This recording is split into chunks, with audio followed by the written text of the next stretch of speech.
All right, good morning, everyone. This is Fuel Your Fire podcast, and I am Dr. Rachel, your host. And I have a friend with me today that I actually started with as a client, and then we kind of gradually became friends from there. But the reason that I reached out to Melissa originally was I was starting my practice, and anybody that's started a business probably knows like the mental taxing things that come with it because it's a huge area of growth for you in many different directions. You're learning to manage yourself, learning to manage employees, a schedule, clients, all your relationships, your fitness, all these things, trying to keep a hold on like every single rein at once got a little bit overwhelming for me and I needed some help.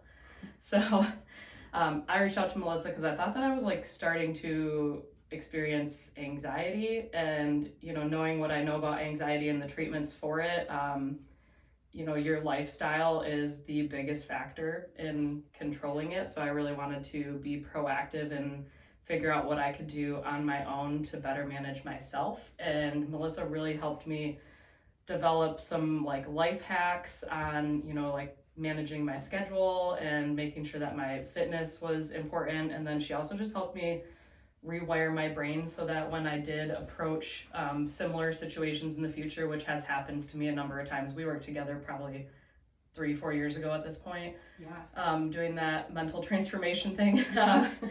And yeah, now when I come up with similar challenges where I take on new responsibilities or new things, like I know how to address it, and I have like the tool belt available for me that I can get through things without my brain exploding.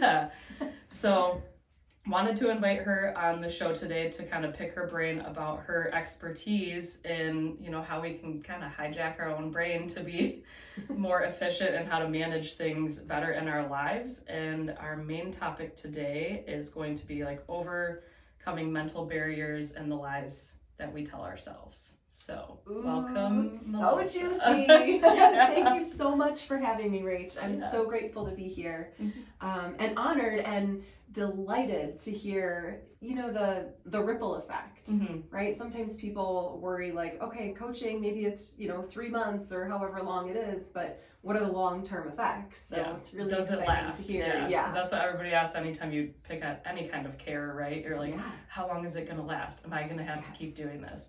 And I've called you occasionally for like little tune-ups, Yeah, absolutely. That's always acceptable because Yes. things happen. So why don't you tell us a little bit about, what you do and your expertise? Yeah, I'd love to. I am a health and life coach.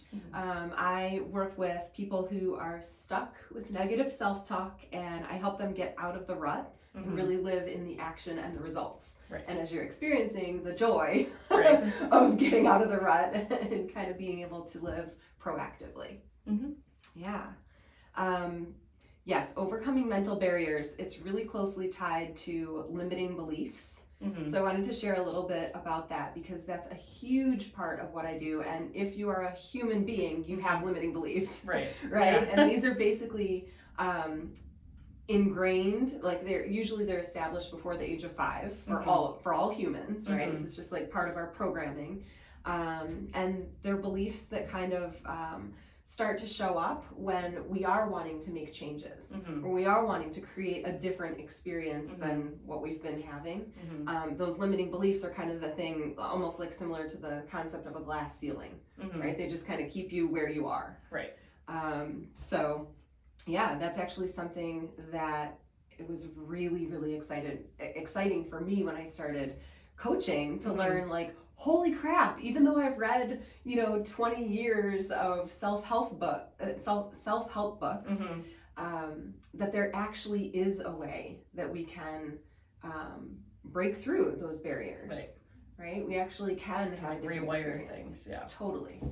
Yeah, and I think the hardest part for me was like finding those tools, and that's something I have a hard time with patients too, because I'll be like, this is the part of your mental health that is like blocking you from getting better right now.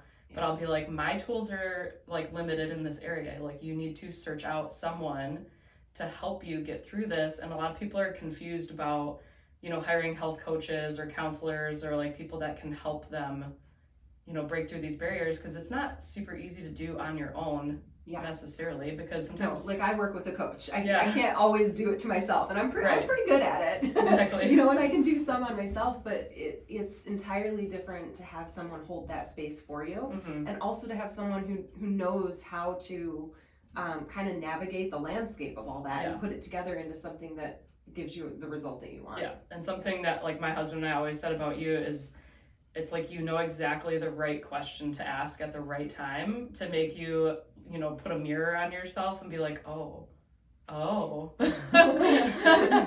Right there. So people will be like, what does Melissa do? And I'm like, she asks the right questions.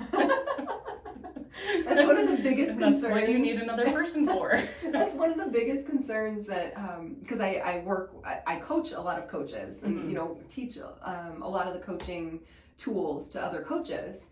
And that's one of the biggest concerns is like, what if they ask me a question I don't know? I'm like, it's never about what you know. Right. It's all about what the client knows, right? It's about connecting you to your truth. Because my mental barriers are going to be different from your mental barrier, right? It's not really about what I know. It's about what's true for you. Right. Yeah, and that's what I always thought, like, coaching with you was like, it's not you telling me what to do, it's me telling me what to do. But it's you guiding me to that, to get all the knowledge, all the junk out of the way and get really clear on what needs to happen. Yeah, so it's not like, oh, here's this cookbook approach and like here's the things you need to do week 1, week 2, week 3. It's like, no, it's like a self-reflection and figuring out like, oh, I'm doing this to myself, so this is the things I can change in my lifestyle to get past it. And that's what we're gonna be going over today. Yes, my favorite subject. Okay, so would it be okay with you if I just kind of share a little bit, just a little kind of a little mini insight into kind of what limiting beliefs are, and then maybe we could talk about some of our own personal examples. Perfect. Okay. Sounds great. So essentially, like I described, that kind of glass ceiling experience, limiting beliefs are the belief systems or the thoughts often are habits. There are things that we habitually think that actually prevent us from being or having or achieving anything we want. So I know I'll just kind of share, I'll start with an example and then maybe we could kind of go back and forth. But there's an example in my life. So my parents divorced when I was 2, and they both remarried and had children at the same time when I was about 7. And so my entire childhood, I kind of had like mom, stepdad, their child, their family, dad, stepmom, their children, their family, and I kind of went back and forth between the two. But I always had this sense like that I don't totally belong. Right? And so I kind of went through my entire life for almost 40 years, kind of feeling that sense, right? It showed up in school. It showed up, kind of everywhere I went. It was like, oh, I don't quite belong. I'm kind of an outsider, right?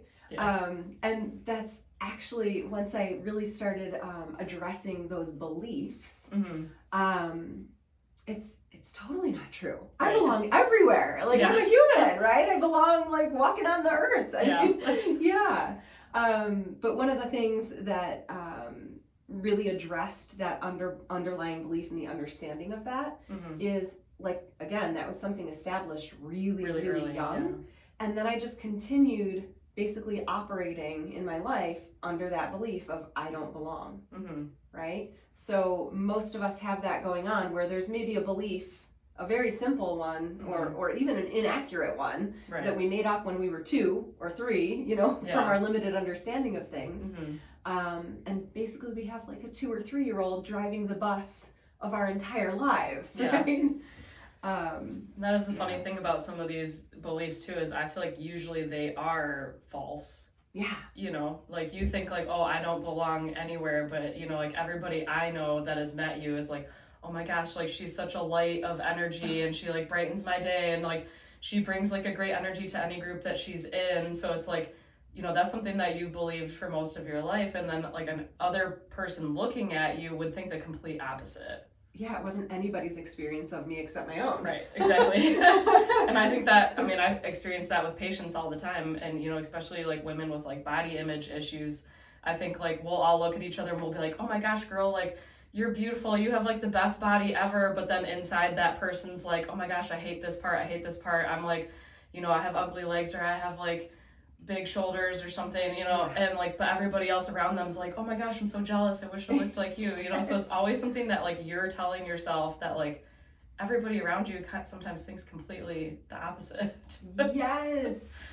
I love that you're kind of touching on this idea. There's something that I've been playing with this concept all year. Okay, this is like my 2021 revelation. Yeah. Okay, my big insight. But I started to recognize that anytime we are maybe thinking a thought or feeling something that isn't actually true, it feels really bad in our body. Right. Right? True thoughts through true concepts feel really good. Right. So like some examples, we can kind of all try this together Yeah. for just a split second. Don't stay here. But if you think the thought, I'm not good enough, all of us can feel that. It's heavy and it makes you contract and tighten up and kind of like shrivel up into like blah, blah, blah. Yeah, like I can feel it in my jaw and like in my face and in my neck, like everything just like clenches. Yeah.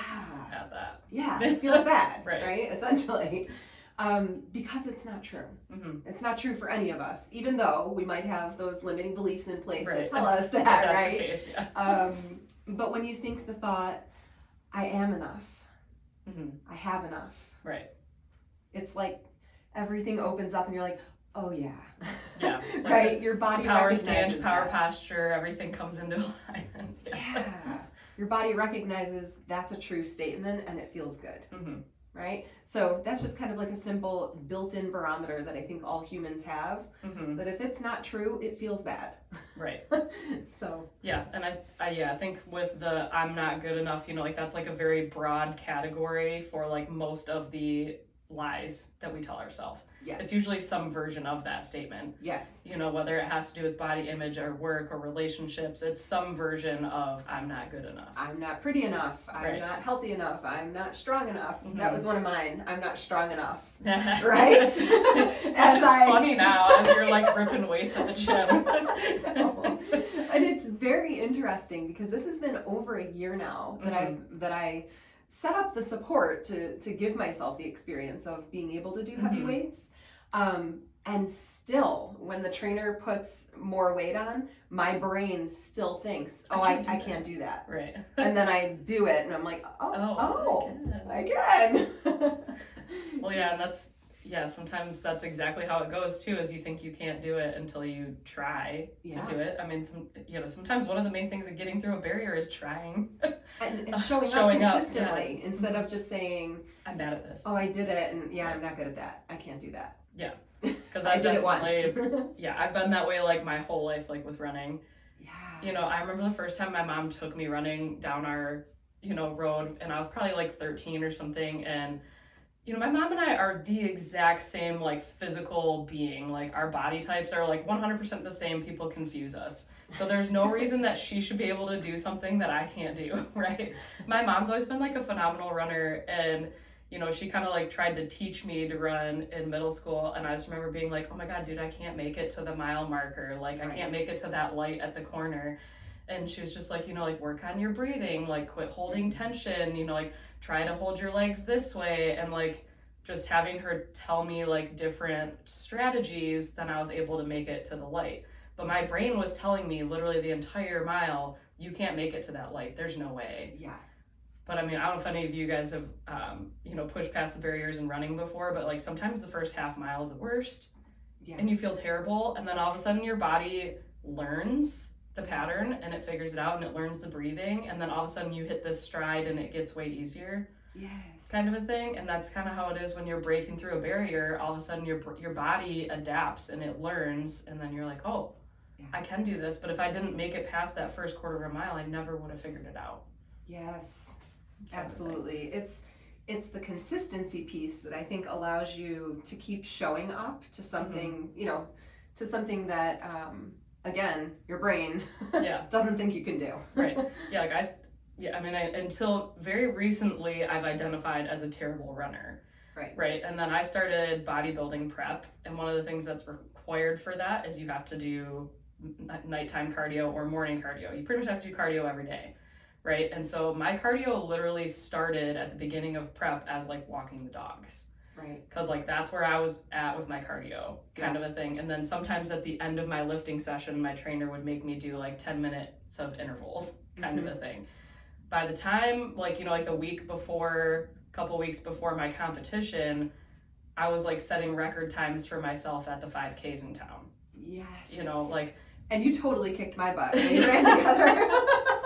But I mean, usually I was like a 35-minute kind of, you know, person. And then I was like getting to be like a sub 30-minute person by like the end of prep. And I was like, oh, by actually showing up and doing this regularly and, you know, like cutting a little bit of weight through prep, I actually became a decent runner.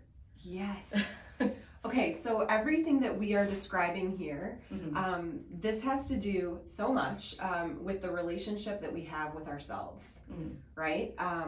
Because oftentimes, I think if we don't know how to recognize everything that you're describing and that I'm describing and that we're all experiencing when our brain is like, you totally can't do that. Like, stop, you're going to die. Right. Right. You're going to pass out. You're going to throw up. You cannot make it. You cannot do that. Yeah.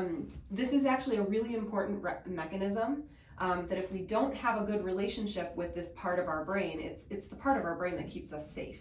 Yeah. Right. Its job is keeping us protected. Right. So, for example, like we would want that communication in place if we were going to have an asthma attack, or if we were about to pull a hamstring, right? We would want that communication from our body saying, hold up, slow down, you know, something. Yeah. But when we don't have a good relationship or we're not in communication with that part of our brain, it basically just, like the 3-year-old driving the bus, right? It overrides everything. Yeah. But when we're able to be in communication and we have a strong relationship with that, with this mental, the mental barrier aspect of ourselves, I will never forget this is so memorable to me because I think it was the first time that I really started, I guess, kind of embodying or understanding how this plays out in real life, right? Not just like, oh, in a coaching session, right? I was out for a run and I started to feel that, you know, just that kind of mental, like, oh, okay, it's time to stop, right? And it was less than a mile in, right? And so I kind of opened up this communication. I was like, hey, I hear that. You know, what's going on? Yeah. And my brain said, the lungs, right? They're dying. And so I was like, okay, let me check on the lungs. And I was definitely out of breath, right? I was breathing hard. And I just kind of checked in on the lungs. And this is kind of like, I don't know, maybe the first time this really happened. But there was this really cool visual. Like my lungs almost responded. I imagined them as like billions and billions of these little lung cells. Yeah. And every single cell was like, we're working hard, but keep going. Yeah. Like, we're doing okay. You're making us strong. Yeah. Like, right? You're helping us, you know, become more efficient. We know all the science of that, right? Of cardio. And so I kind of was like, oh, okay, we're you know, gonna do so it. and so I brought it back to the brain. I was like, okay, the lungs are okay. But please keep monitoring because like if I'm going to have an asthma attack or if, you know, I need to know if there's something bad going to happen, like please keep tabs on that. Yeah. And the brain was like, okay, like it almost was that reassurance of like, like I've been heard, right? Like, okay, you've addressed my concern. We're now in communication. And I know that if something does go wrong, I can let you know and you're going to listen. Right. It's almost like that sense of, so what we're talking about here also is it's self-trust. Yeah. Right? Coming more into that relationship and being able to trust yourself and have all the parts of ourselves be able to trust that we're going to respond. Yeah. Right? Like your brain can be like, okay, she's listening. Yeah. You know, and later in the run, the same thing happened and it was a message from the legs, right? My brain was freaking out. The legs, they're exhausted. And I checked in with my legs and they were like, we're powerful. Like we're working hard, but we got this, you know? So just kind of being able to establish that communication and kind of understand what's happening in those moments, that it's not something in place to stop us. It's something in place to make sure that we don't get injured, you know, but like to support us actually. Right. Yeah, in the And process. I love like the 3-year-old driving the bus thing because like I literally just like am envisioning like my nephew Ted like driving the bus like a Right. psycho in my brain. But when I do start to like get to those barriers, it is like I'm having a conversation with a 3-year-old. Yeah. Because like that's exactly how I like talk to my head. If when it's like, oh, you need to quit, like you're overwhelmed, you're done, I'll just be like, am I really overwhelmed and done? Or like, did I skip breakfast today? Like, did you eat, Ted? Like, Right. you know, like, are you really overwhelmed? Or are you just frustrated about something else? Do you need Is a there drink of something water? else in your life that's making you feel this way besides your actual physical fitness? Because sometimes it's something else that is like weighing heavy on your brain, and then you're like quitting, but that's not really the issue. Yeah. So yeah, you do need to like check in with your legs and your lungs and be like, are those really the problems? Yeah. Or is like the 3-year-old throwing a tantrum? Right. Because sometimes the 3-year-old's throwing a tantrum, you know? And oftentimes, I mean, well, always, it's something that does need your attention, especially that sense of overwhelm. Mm-hmm. Do you need a 1-minute breathing break? Right. We all need that all Yeah. day. That's why we get to those moments, Yeah. right? You need It's to so take funny a sec. because Yeah. my family will walk into the room and find me just laying on my back or like on the floor, right, with my timer set. Yeah. And just kind of like having those maybe 1-minute breaks. Yes. Does Ted the And bus then you're like, driver need a boom. timeout? It's exactly it, right? Just kind of like a timeout. Let me just breathe and not need to figure things out. Let me just be. And Yeah. then boom, it's like, yeah, the energy goes right up. Yeah, I feel like we definitely just talked about like how to manage anxiety. Yes, for sure. I feel like these are It's the like exact being in things that happen. connection, yeah, with ourselves. I kind of wanted to touch on, I don't know, some things that we can do to address and support ourselves when we find ourselves running into these limiting beliefs. Yeah. And you might have some additional things to add. I just kind of had like 3 little, Yeah. 3 things that you can do. Rule of 3s, it's easier to remember that way. Absolutely. 3 is my favorite number. That's why I have 3 kids. Nice. Yes.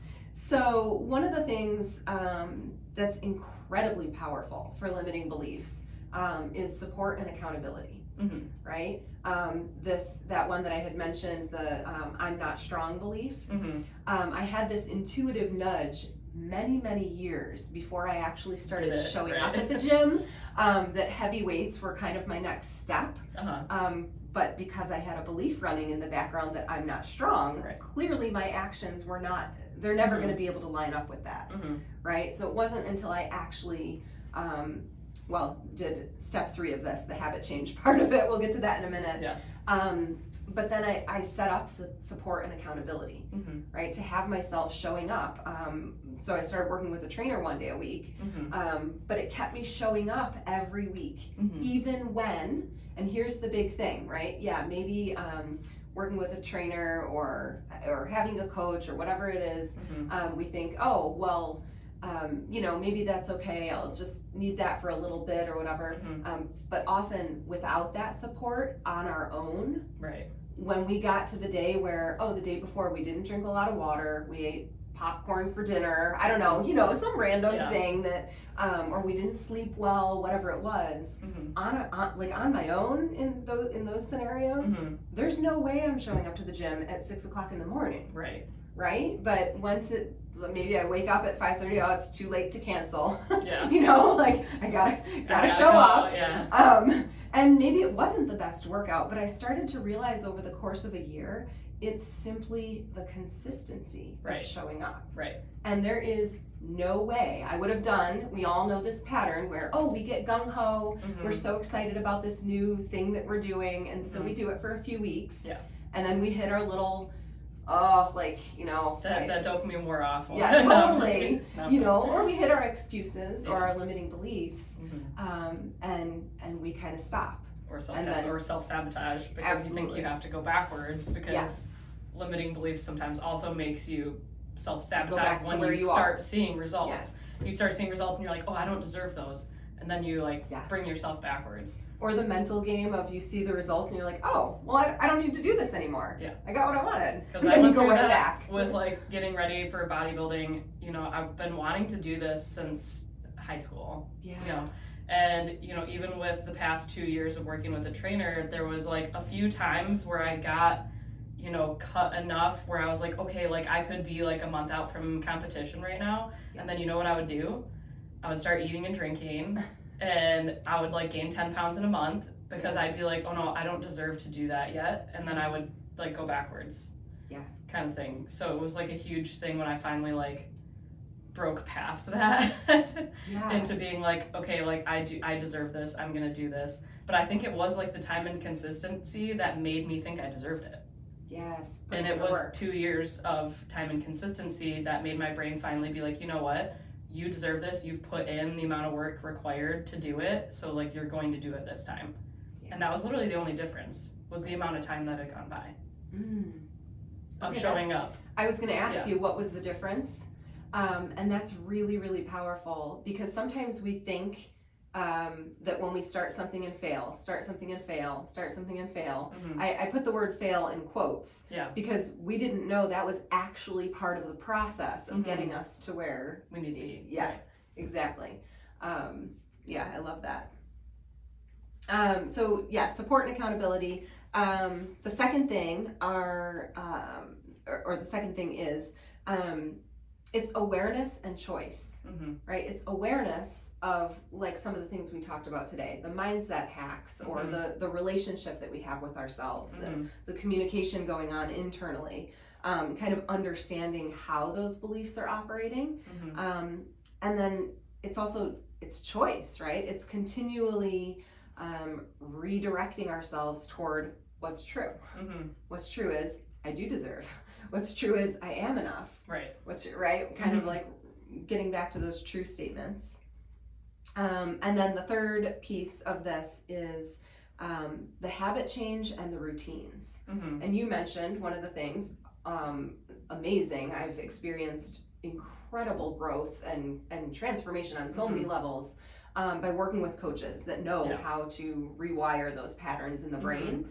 Another piece of habit change is the routines, right? The lifestyle choices that we set up for ourselves that allow us to start shifting the belief. Like I was describing about that concept of I'm not strong, right? That belief still shows up even now, and yet the habit is now established because step one, I had support and accountability to make me get to the point where that habit became established. Yeah, and we've been using that a lot, in business and in fitness. We've joined, some business management groups and things, and honestly, that's 99% of what they talk about is like habits and routine, because everybody's question is always like, how can I make more money? How can I be more efficient in business? Like, how can I take my business to the next level? And like literally their answer is always like your habits and your rituals and like the things that you have in place through your day to like make your day more efficient. And if you don't have the right habits and the right rituals in place, you can't be productive and you fail. And I swear to goodness, like I paid $5,000 and that's exactly what we learn every week. Right. Seriously. Yeah. But it's the truth because I found that in fitness and in business, and you just have to have the right routine in place. And then that once you start falling away from that routine, it does become a lot harder to stick to your principles. Yeah. For sure. That's one of the amazing things that I found about coaching is when you rewire those beliefs, right? Or those, the mental barriers, when you actually rewire the way the brain is operating, those habits become easy to show up to, right? Where when you have the limiting beliefs operating, you can try to like start establishing those new habits, but like we talked about, we often go right back. Right? I know I've experienced that myself, and that's always kind of the weight game, right? Where people will lose 30 pounds and then gain 35 back. Yeah. Well, that's my favorite. People will be like, I went to the gym and I lost 70 pounds and then I stopped going to the gym and I gained 60. And I'm like, yeah, because you stopped going to the gym. This isn't like rocket science. People like, the one thing I love is if people are like, oh, if you want to look like someone, you have to have their habits. And like, guess what? Everybody that I want to look like goes to the gym every day forever.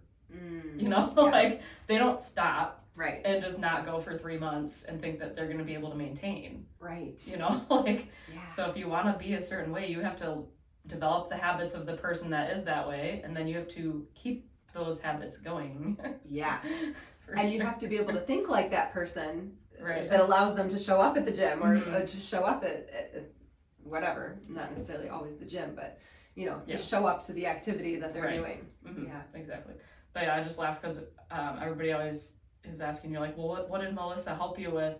And the number one thing I tell people is my schedule.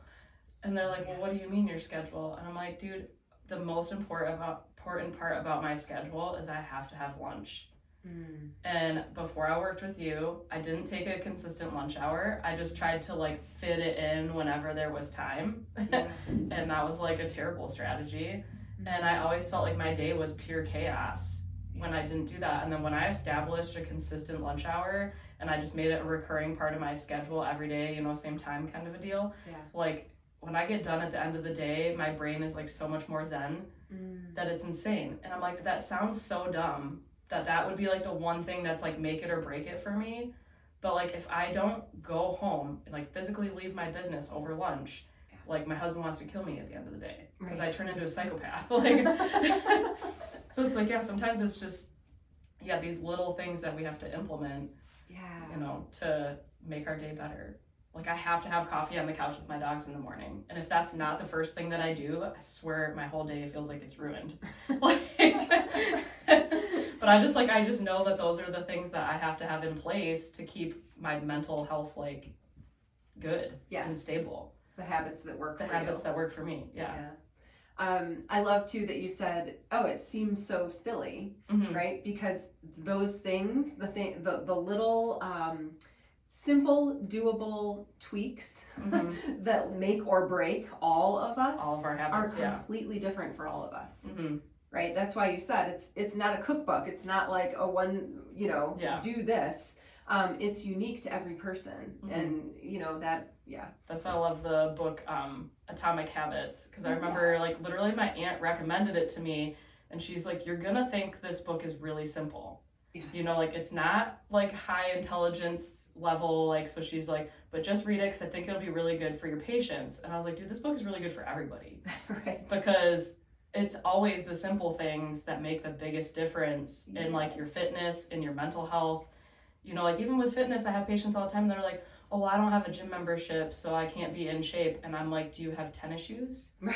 Do you have a sidewalk? Do you have a body? Do you have a Do you have a floor? Do you have a cornfield you can walk through? Yes. Because this happens all the time. You know, people are like, I don't have anywhere to exercise. And I'm like, everybody Jumping has jacks. some kind of basement or garage where they can put something like. Yeah, and you don't even need it. Yeah, I mean, you you don't can do need a jumping ton. jacks Yeah. and push-ups. And so I'm like, as long as you have 2 feet, you can walk anywhere. Yeah. Like, I mean, unless you like are living in an area where you're feeling like you're probably gonna get shot, you can go out and walk. Yeah.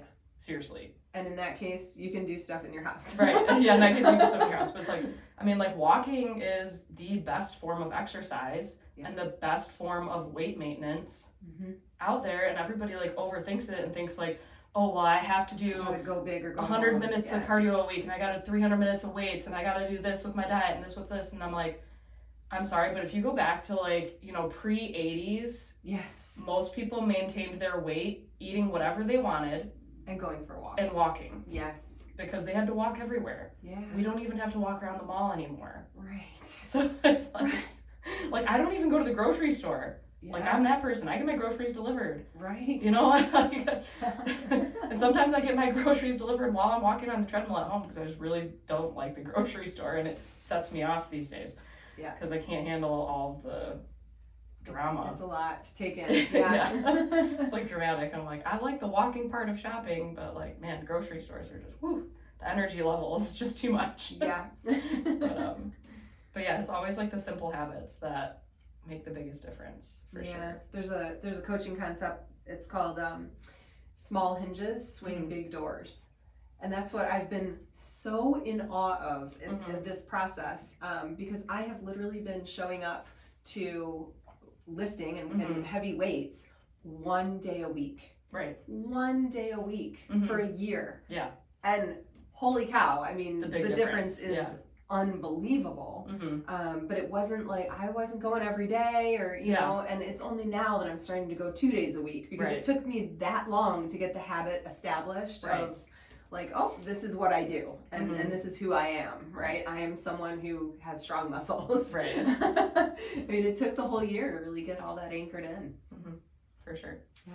So can we add like a part 2A to your number 2 of like awareness and everything? Yeah. I think we should add forgiveness to grace. That. Yeah. Being gentle with ourselves. Yes. Absolutely. Because, perfect example, I just had a patient this week. I haven't seen her in a long time, and she came in and I was like, oh, you look really good. Like, what's going on? And she's like, oh, I've lost 20 pounds. And I'm like, oh, really? That's awesome. Like, what have you been doing? And she's like, honestly, I think what made the biggest difference for me was your book. And I was like, okay, elaborate. And she's like, it allowed me to forgive myself when I screw up. Yes. And she's like, that's the main thing that you taught me. It wasn't like one protocol or one diet. It was, no, I'm allowed to have fun occasionally, and I'm allowed to mess up occasionally. I just have to start over again the next day, and that's fine. Yeah. And that she's like that. She said that was the main thing, because she was a person that was prone to self-sabotage. And if she did one bad thing, she said she would just like go on like a binge for, weeks and weeks of bad habits. Right. And never get back to the good ones. And she's like, you allowed me to like constantly be able to go back to the good habit every time that I messed up. Forgiveness. Yeah. Amazing. So I was like, that was... Yeah, that's incredibly powerful, especially with overcoming mental barriers. Right? Because the mental barrier is that we're beating ourselves up. Yeah. Well, and sometimes you're not like, oh, I'm going to fix this and I'm going to fix it tomorrow. It's like, there's always going to be like a roller coaster of, like ups and downs, like, and hopefully like at the end of that, you're like up higher than you were at the beginning. But I mean, you're always going to have dips, Absolutely. In any like time you're trying to change your mental health or your weight or your physical being, One of the things I think, like, it's not actually true, this idea that we can be on all the time or be whatever this image that we have of doing the right thing or the perfect thing or the healthy thing or whatever that is for each of us. It's not actually human, right? Like, life doesn't occur in a straight line, like you said, right? It's up and down and back and all around, and that's kind of the movement of things. And it's not true that we should expect ourselves to be 100% all of the time. I mean, we don't expect our phones to do that. We charge them every night. Exactly. People will look at, like you and me and just be like, oh, well, they just must be 100% perfect all the time because they're like health coaches and they do nutrition and like all this stuff. And I'm just like, I made fudge yesterday. Yeah. I had Christmas cookies for dinner yesterday. That's not what I do normally, but I did yesterday. Like, it happens. Yeah, absolutely. But I think that's the thing is like that we're allowed to do that without guilt. Right. Like, that's the biggest, that we should do a whole nother section on that, right? Yeah. On giving ourselves grace and allowing allowing ourselves to enjoy. Like, well, yeah, and sometimes I tell people, I'm like, if you have something that you think you cheated or you failed or you screwed up, sometimes you need to like relook at that and think about what the positive things that did for your body. Yeah. Which is something you think taught me, because I used to tell you like, oh my God, Melissa, I drink too much coffee and like, I just don't know why. And I don't know why I can't get over this. And you were just like, well, what does it do for you? What's the good thing about drinking coffee? And I was like, it clears out my sinuses and then I don't have to take allergy medication. Yeah.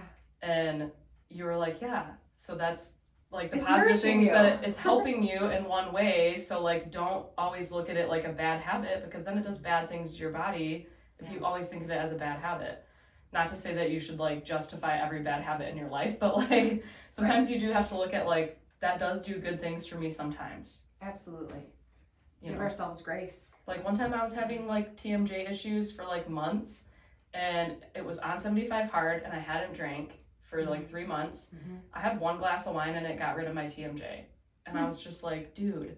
But like, I would never prior to that be like, wine is doing a positive thing to my body. Yeah. But then it totally relaxed my face and it like got rid of all of the like tension that I was like holding for months and months at that time. And I was like, all right, well, that was my positive thing for what that did to me. Absolutely. And like, such a powerful learning. Right? Obviously the wine didn't get rid of it. It was the relaxing of the muscles. Right? So we can like gain that insight, like, oh, here's what this does for me. How can I meet that need? Right. How can I get my jaws to in a relax on a nourishing way. regular basis? Right. So I don't have TMJ. Right. Yeah. Yeah, which Absolutely. honestly, I did finally figure it out, and it was just like I just needed more rest time, Yeah. which I wasn't giving myself at that time because I was doing 75 hard. I was working out twice a day and going to work, and it was during like, you know, all the COVID madness, so there was a lot of underlying tension just with everybody, and I absorbed everybody else's tension all the time. So yeah, sometimes it does teach you, and then you have to figure out like, okay, what else can I change in my life to make this work? Yeah. Which also goes back to that relationship that we have with ourselves when we're willing to make that connection, right? Oh, how did this nourish me? Right, willing to learn. Yeah. Instead of saying, oh my gosh, I just did that and I'm a horrible person. Yeah. I can't believe I ruined my 75 hard over a glass of wine, and like hate yourself forever. You're just like, oh, I figured out how to manage something, and now we're gonna learn from this. Yeah, it's like it's being kinder to ourselves, you know? Right. Yeah, that is a huge part of it, because there's always going to be times where you mess up. Absolutely. And again, kind of like the baseline of this is it wasn't a mess up. Right. That's the grace, like, right? There wasn't anything wrong. Actually, you did a valuable thing to get you to where you want to go. Right. If you know how to understand how the pieces are working together. For sure. Yeah. Is there anything else you wanted to add on that? Well, I think I'm just like in this space of gratitude because it is so nourishing for me to be able to talk about this stuff with other people that are, you know, on the same wavelength, or want to be on the same wavelength, right? The interest in, how do we take amazing care of ourselves, right? How do we break through our mental barriers? How do we live our lives in truth? Yeah. Right. Without believing the lies. Yeah, and have constructive communication with ourselves, because and it just comes down so much to mental stuff. I was laughing because even, you know, my sister's a nutritionist here, and she'll have like 5 or 6 appointments with somebody, and then she'll come to me and she'll just be like, Rachel, I don't know what else to go over with people. I've already told them everything, but they keep scheduling appointments. Like, what should we go over? What do I do?